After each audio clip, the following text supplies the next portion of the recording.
এরপর 12 থেকে 18 বছর পর্যন্ত যারা বালিকা, কয়েকটা কথা বলি।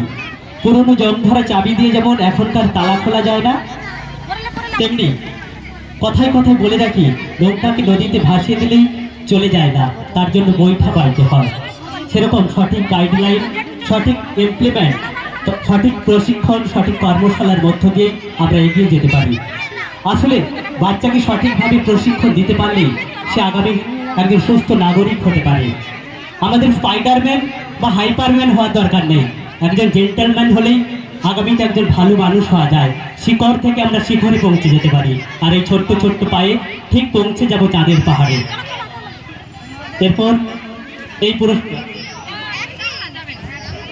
কবিতা মাইতি, জিনাতুল খাতুন, তোমরা সামনে চলে এসো। কবিতাকে ঠিক আছে, পুরস্কারগুলি তুলে দিচ্ছেন সম্মানীয় রণজয় স্যার, এক্সপার্ট যোগা জাজেস টিমের রণজয় স্যার।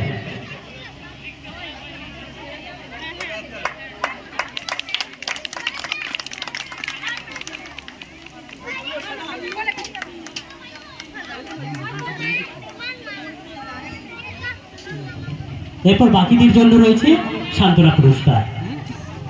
জীবন মানে কিন্তু জি বাংলা নয়, জীবন মানে কঠিন পরিশ্রম, কঠিন কর্মকাণ্ডের মধ্য দিয়ে নিজেকে এগিয়ে নিয়ে যাওয়া, আগামীর জন্য, আগামীর সমাজের জন্য। এরপর 12 থেকে 18 বালক যারা